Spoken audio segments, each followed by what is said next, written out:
Something on your mind? Of course.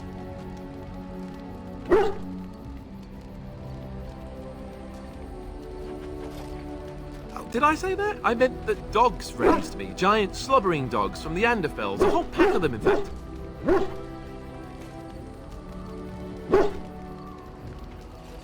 Well, they were flying dogs, you see. Surprisingly strict parents, too. And devout Andrastians to boot.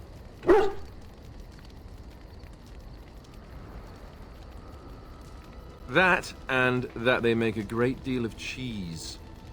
Funny, but the dogs never mention cheese. As a matter of fact, if you said cheese around them, they'd start growling. Isn't that odd?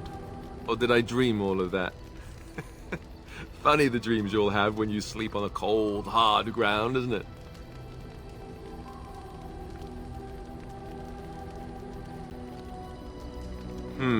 Point taken.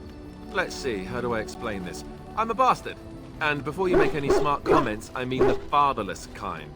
My mother was a serving girl in Redcliffe Castle who died when I was very young. Arl Eamon wasn't my father, but he took me in anyhow and put a roof over my head. He was good to me, and he didn't have to be. I respect the man, and I don't blame him anymore for sending me off to the Chantry once I was old enough.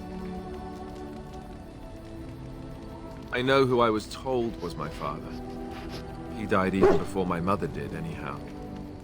It isn't important. Arl Eamon eventually married a young woman from Orlais, which caused all sorts of problems between him and the king because it was so soon after the war. But he loved her. Anyhow, then you, Arlessa, resented the rumors which pegged me as his bastard. They weren't true, but of course they existed. The Arl didn't care, but she did. So off I was packed to the nearest monastery at age 10. Just as well. The Arlessa made sure the castle wasn't a home to me by that point. She despised me.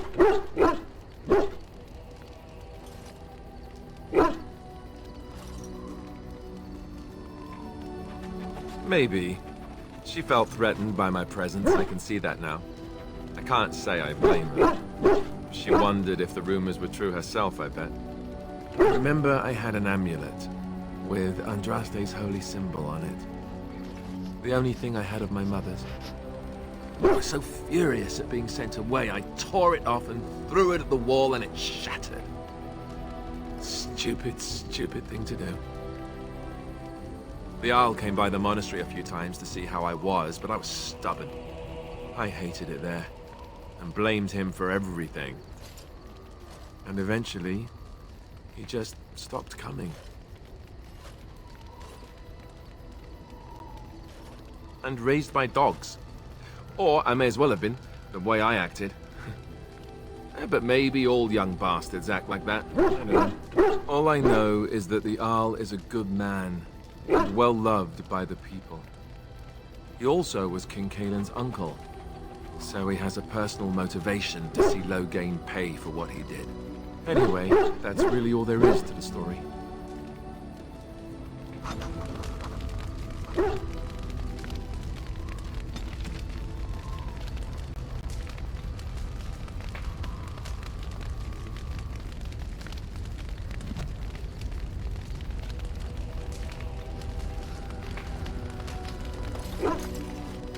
You are not quite as callow as I thought. That is unexpected. You're welcome.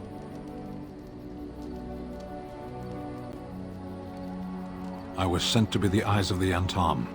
The Arishok asked what is the Blight. By his curiosity, I am now here. The one who commands the Antam, the body of the Qunari. Qunari have no kings. Why do you?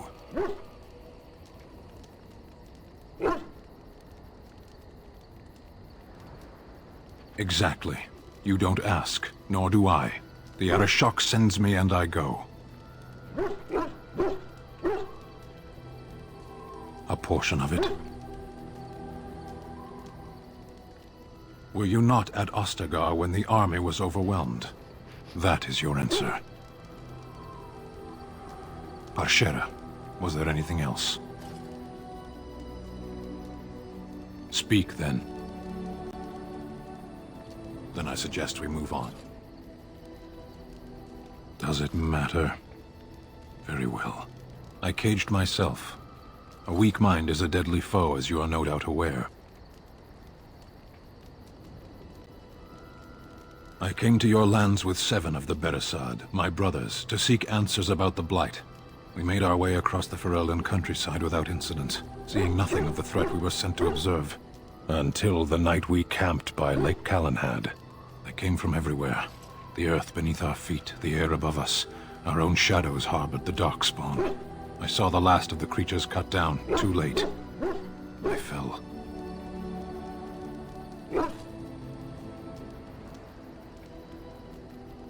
I heard the stories of Ostagar. Your kith stood their ground when others fled. No one can do more than that. I don't know how long I lay on the battlefield among the dead, nor do I know how the farmers found me. I only know that when I woke I was no longer among my brothers, and my sword was gone from my hand. I searched for it, and when that failed I asked my rescuers what had become of it. I killed them. With my bare hands. I did. I knew they didn't have the blade. They had no reason to lie to me. I panicked. Unthinking, I struck them down.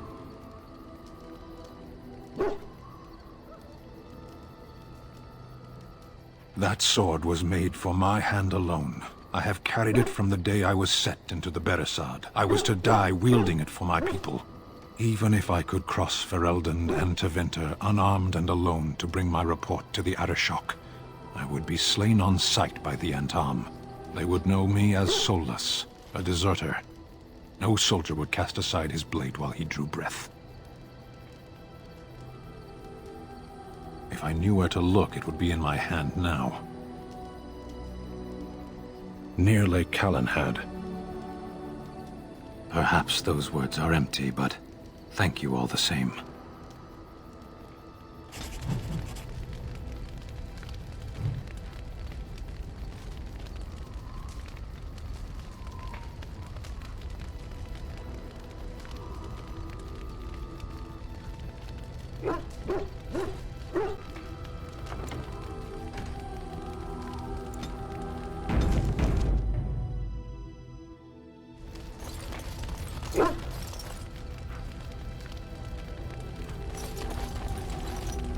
I must say that traveling with you has opened my eyes to how wrong some are about the Dalish. You are not at all savage, and I've not seen you snatch away women and children without provocation.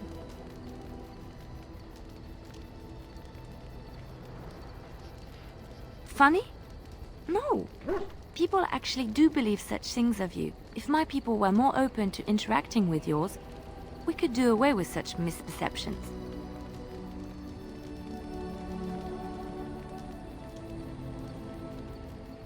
I hear many city folk talk about how wonderful it must be to live simpler lives, close to the earth. They could learn from the Dalish.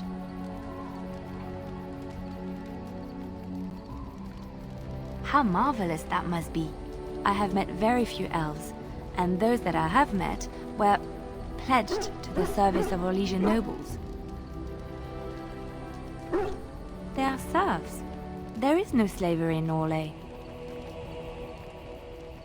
Elven servants are well compensated for their services. Some of them live richer lives than humans. A well-trained elven servant is highly valued in Orlais. They are nimble and dexterous, and many people find them pleasing to look at. No, I did not mean it that way. Oh, my words were clumsily chosen. I did not mean to offend. I am sorry.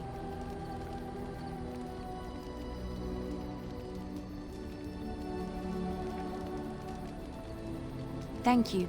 You have given me a lot to think about.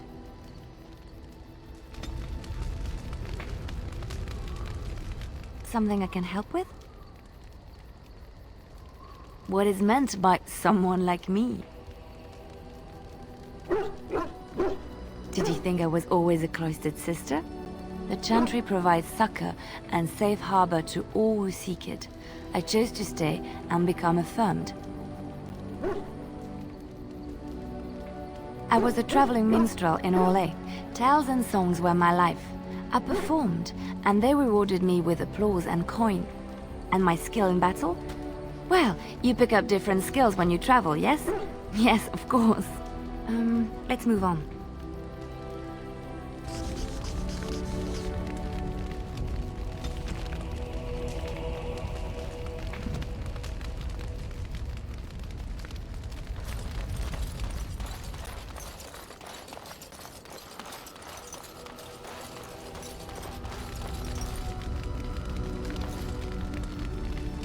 I await your command.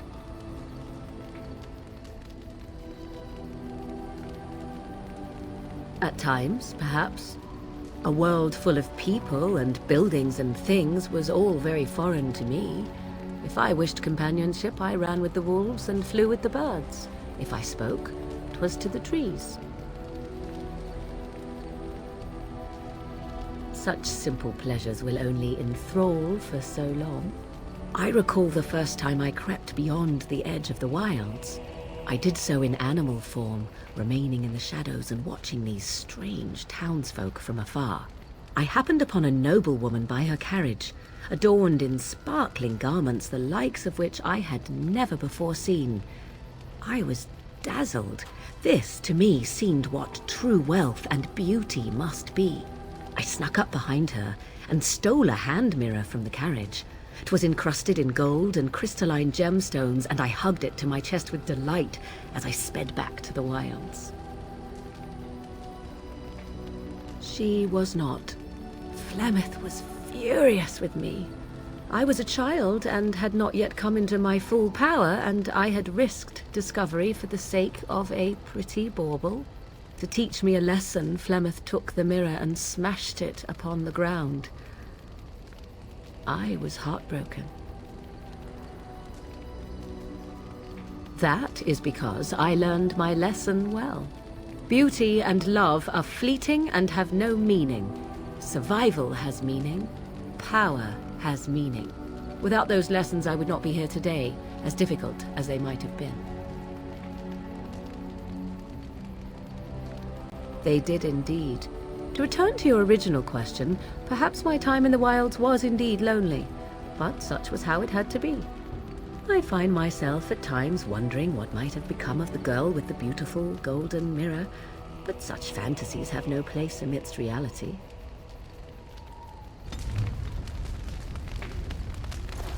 I await your command. We are in camp, so 'tis as good a time as any. I am here because Flemeth commanded me to aid you. Why? Do you wish me to leave? I can do so if you prefer. Then I assume our discussion ends here.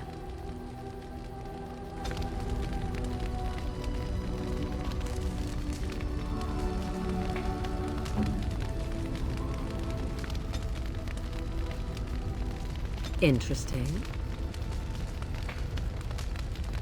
Interesting.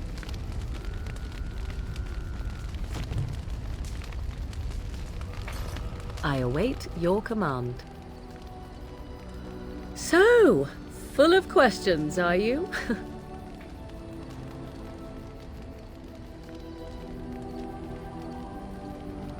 I was not born such. 'Tis a skill of Flemeth's, taught over many years in the wilds. The chastened have tales of we witches, saying that we assume the forms of creatures to watch them from hiding. When a child is alone and separate from his tribe, that is when we strike, dragging the young boy kicking and screaming to our lair to be devoured. A most amusing legend.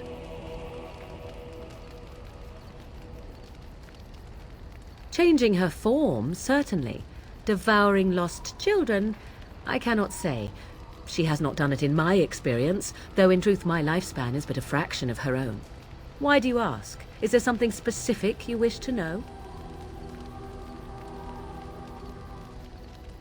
Oh, then I have no doubt your people do much to keep their talents well hidden from humans. I wonder if I was to ask one of your keepers of the origin of their magics, if there would be any relation to what I was taught. I may even ask my mother about it someday, though I doubt she would tell the truth of it even so, such is her way. The form of an animal is different from my own. One may study the creature, learn to move as it does, think as it does. In time, this allows one to become as it is. I gain nothing by studying another human. I already am the same as they are. I learn nothing. So the answer is no, my human form is the only one I possess.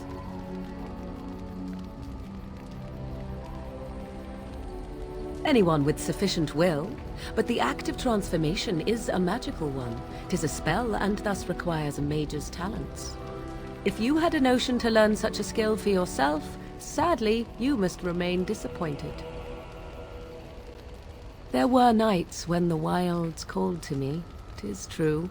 You look upon the world around you and you think you know it well. I have smelled it as a wolf, listened as a cat, prowled shadows that you never dreamed existed. But my life is as a human. I am under no illusions to the contrary. They do not shy away from me. To their senses, I believe I seem like any other of their species. As to what they think, I truly cannot say. Just as I am still human, no matter my form, they are still animals. Thus they cannot speak, even were I to ask. Indeed. Have you an opinion on my abilities, then? Am I an unnatural abomination to be put to the torch?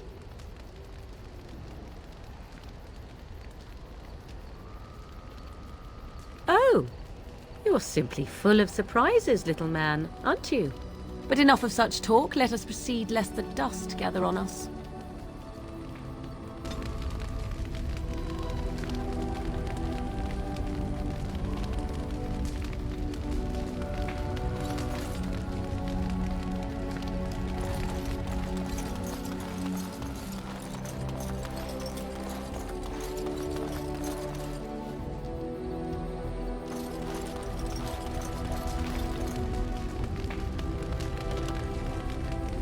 I await your command.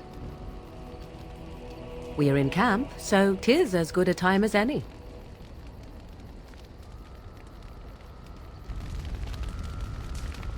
I await your command. So, full of questions, are you?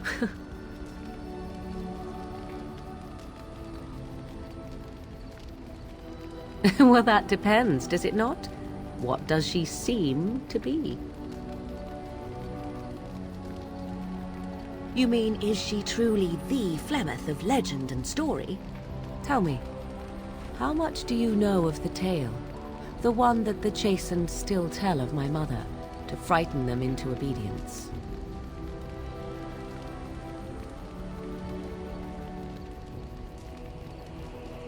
Ah, I see. That does explain much. I can relay what Flemeth once told me herself, and you can decide whether or not 'tis the truth, if you desire. As the tale is sung by the bards, there was a time when Flemeth was young and beautiful, a fair lass in a land of barbarian men, the desire of any who saw her.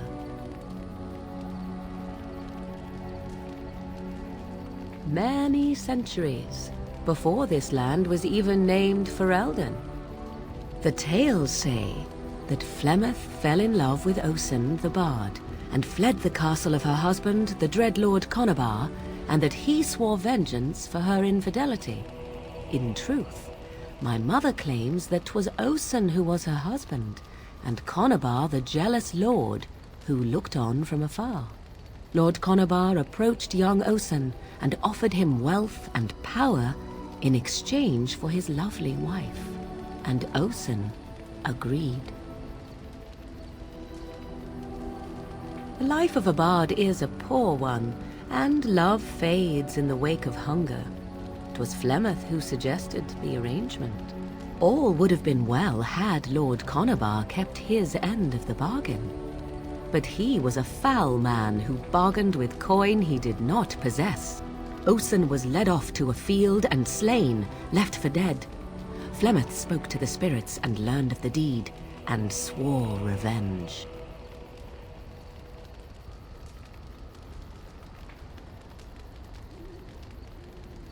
That was not the point. Conobar had no honor, so she would not have him. Flemeth begged the spirits to aid her, and 'twas they who slew Conobar. The demon the legend tells of came later. Lord Conobar's allies chased Flemeth, you see. Chased her to the wilds, and there she hid. There she found the demon, and he made her strong. The legends all speak of the great hero Cormac, he who defeated Flemeth and her great army when she invaded the lowlands centuries later. All lies.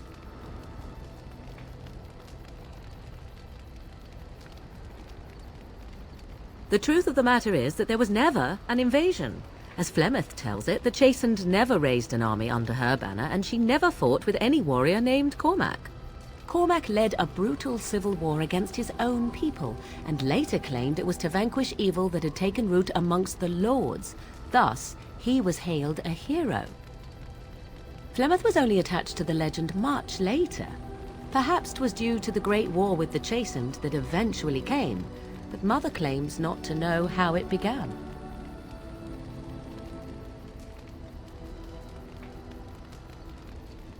You ask if I have sisters. I have asked of this myself. The stories tell of many witches of the wilds after all, not just the one, and these tales existed long before I did. Flemeth refuses to speak of other daughters, if they existed, so should I believe I am her first? I doubt that too. The demon within her has transformed her into something else. An abomination, perhaps some would say. I know not. I only know my mother is clever, and she is part of the wilds as it is part of her. But she is no immortal. She bleeds. A blade in her heart would kill her like any other, were it lucky enough to find her. I do not believe everything that Flemeth claims. Oft it seems her bitterness has colored her memories. But on the whole, yes, I believe this tale, if not all. Flemeth tells it with far more embellishment than I, but you are welcome. Dare I ask of your own mother? Few are abominations of legend, 'tis true, but I find myself curious nevertheless. Ah, then you have my sympathies for what it is worth. Which is very little, I am certain. It matters not. Let us move on.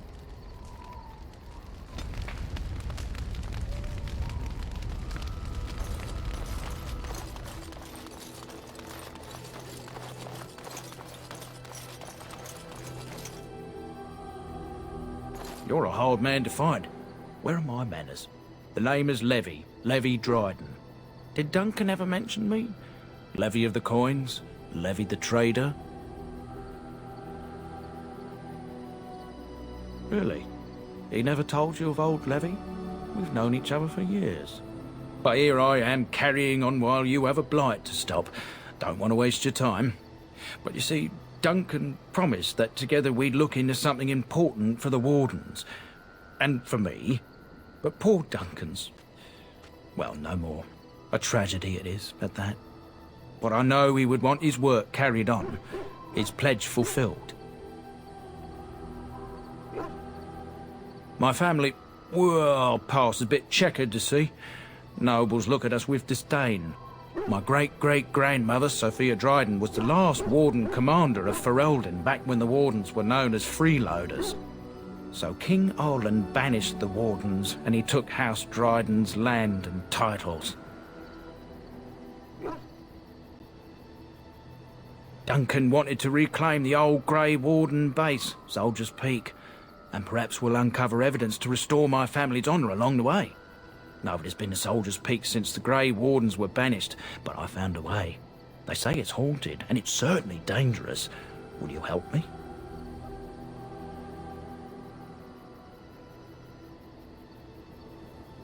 A thousand blessings upon you, Warden.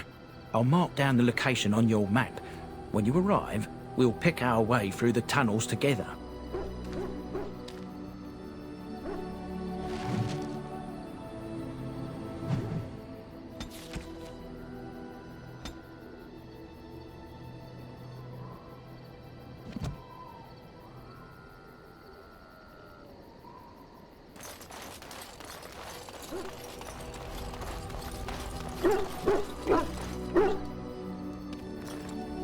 Oh, why, you little...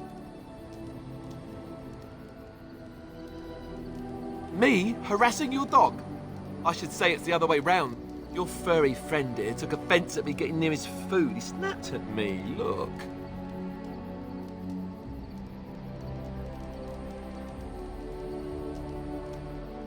Don't you think I don't know it?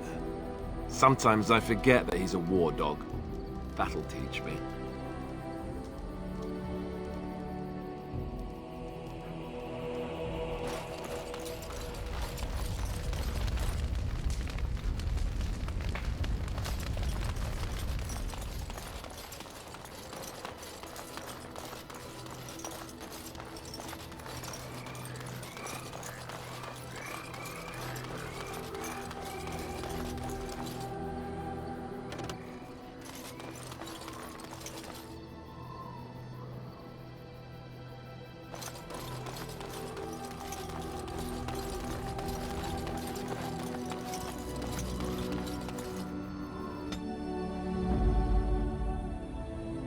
Yes. Indeed. Yes.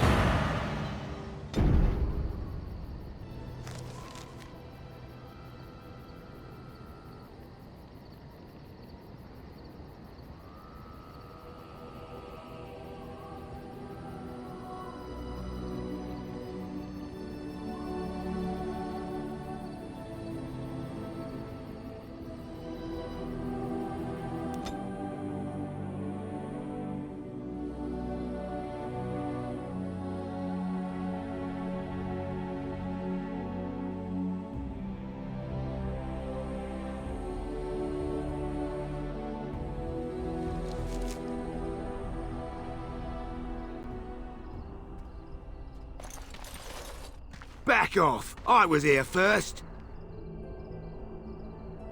Why, you looking to buy one? Oh, is he? Well, that's... see, I'd like to sell you one, but I don't, have any myself. I got part of a glove the wolves didn't chew too badly, though. I think it was a glove, anyway. I know, don't say it. I got cheated. I knew the guy who was here before me. He sold me this spot. Said he found giants and all kind of crazy valuables. He didn't mention that he'd taken everything but the bones and the dirt already. His name's Ferrin. Squirrely little bastard, if you ask me. Which you didn't, but I said it anyway. He was going to Orzammar, he said. I imagine he's gotten there by now. If you find him, tell him I sent you. It'll scare the piss out of him. Ha!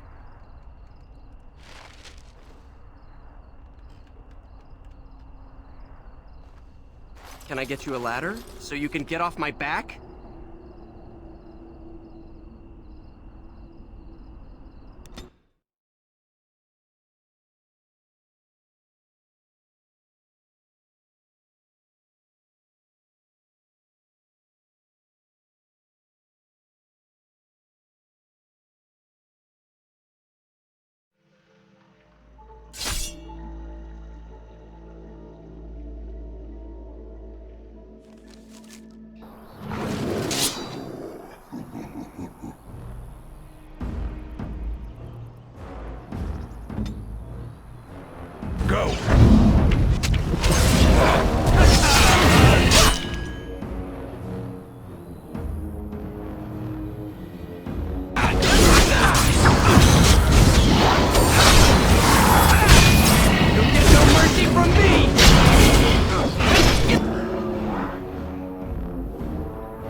I'll get on it.